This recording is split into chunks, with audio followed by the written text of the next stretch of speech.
দেখছেন এই মুহূর্তে পাওয়া সবচেয়ে বড় খবর, বিগ ব্রেকিং নিউজ। বাংলাদেশের হিন্দুদের বাঁচান, মোদির কাছে কাতর আর্জি পাক ক্রিকেটার কানেরিয়ার। মুসলিম প্রধান দেশে সংখ্যালঘু হওয়ার যন্ত্রণাটা ভালোমতো জানেন তিনি। একটা সময় সংখ্যাগুরু মুসলিম ক্রিকেটারদের সঙ্গে একই ড্রেসিং রুমে থাকলেও তাকে থাকতে হয়েছে অচ্ছুতের মতো। স্বাভাবিকভাবেই বাংলাদেশের সংখ্যালঘুদের জন্য মন কাঁদছে প্রাক্তন পাক ক্রিকেটার দানিশ কানেরিয়া। ভারতের প্রধানমন্ত্রী নরেন্দ্র মোদির কাছে তার কাতর আর্জি, বাংলাদেশের হিন্দুদের বাঁচান। শেখ হাসিনার পদত্যাগ ও দেশত্যাগের পর উত্তাল বাংলাদেশ। ছাত্র আন্দোলনকে সামনে রেখে দেশজুড়ে হিংসা লুটরাজ চালাচ্ছে জামাত মদতপুষ্ট মৌলবাদীরা। শোনা যাচ্ছে মন্দির ভাঙচুর, দিকে দিকে আক্রান্ত হচ্ছেন সংখ্যালঘু হিন্দুরা। বহু প্রাণহানির আশঙ্কা করা হচ্ছে।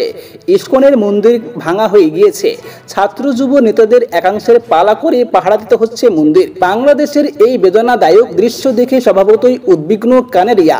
সোশ্যাল মিডিয়ায় তিনি বারবার আর্জি জানিয়েছেন, বাংলাদেশের হিংসা রুখুন, হিন্দুদের বাঁচান। ভারতের প্রধানমন্ত্রী নরেন্দ্র মোদীকে উদ্দেশ্য করে প্রাক্তন পাক স্পিনারের কাতর আর্জি, দ্রুত হস্তক্ষেপ করুন এবং বাংলাদেশের হিন্দুদের বাঁচান।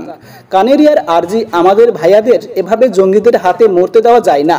এখানেই শেষ নয়, ভারতের অন্দরে ও বাংলাদেশের মতো পরিস্থিতি তৈরির চেষ্টা হচ্ছে বলে সতর্ক করেছেন দানিশ। সোশ্যাল মিডিয়ায় সেই পোস্টেও তিনি ট্যাগ করেছেন এদেশের প্রধানমন্ত্রী দপ্তর ও স্বরাষ্ট্র মন্ত্রককে।